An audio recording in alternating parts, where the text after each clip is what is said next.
The fear of starting over at this age in midlife, and why it's not what you think. For the past month, I've been naming or describing pieces of an experience many of you have told me you've never heard described accurately before. Whether or not anyone says the word or the experience out loud, underneath nearly every message, one fear keeps showing up, and that's the fear of starting over.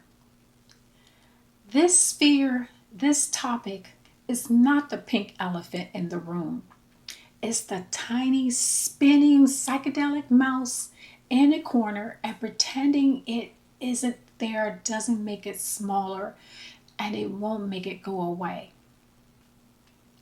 I hear it all the time, and I have said it myself more than a handful of times of how women wish they could go back and start again at 25, 36, 47 with the wisdom they have gained or the lessons that they have learned.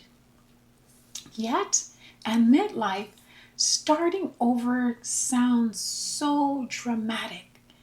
And that drama is exactly what makes it frightening for so many midlife women. It isn't really about literally beginning again from nothing because nobody does that.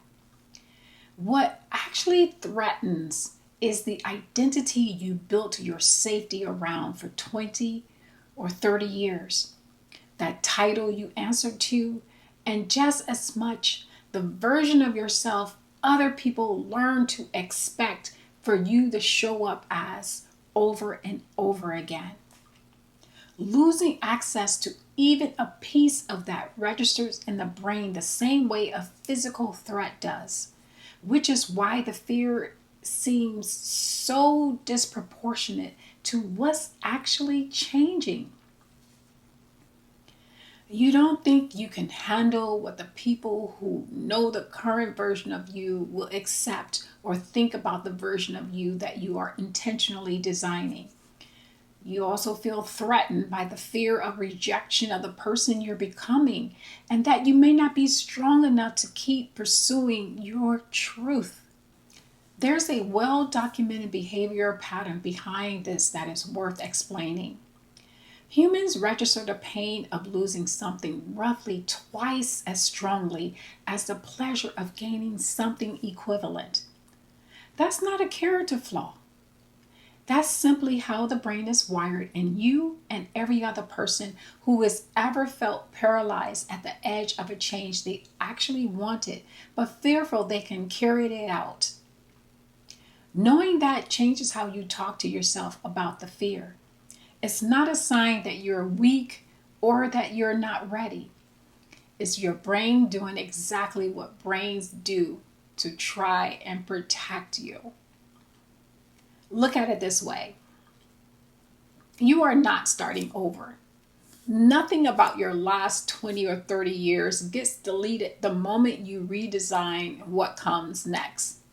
But if you continue pouring into the current life design that's already had decades of material poured into it for who you were when you were building it, it's losing its shape.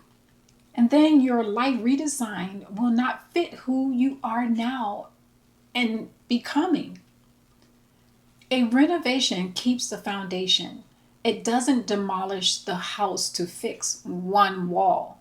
You don't tear down your life to redesign it to who you are becoming. And you're not fixing anything because you're not broken. You are redesigning your life from a place of wisdom and lived experience that is guiding you in this phase of your life. If the fear is loud right now, you don't need to out argue it or shout over it. Pick one life redesign decision small enough that the fear stays quiet and make that one. Not the whole redesign, one piece of it. The size of the step has nothing to do with whether it counts.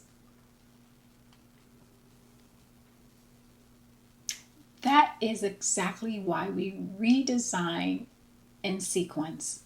Starting Monday, we'll address recognition, then the cultural narratives worth questioning, the philosophy, the framework itself.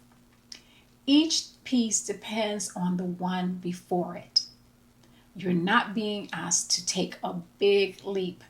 You're being asked to take the next reasonably sized step in your life redesign, and then the one after that.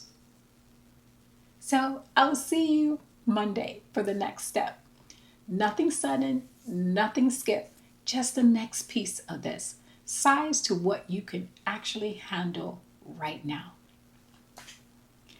Tell me in the comments, what's one small step you've been avoiding because of fear of starting over got too loud?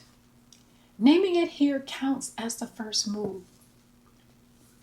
I'm Lynette, founder of Iconic Global and the Rise Immersion.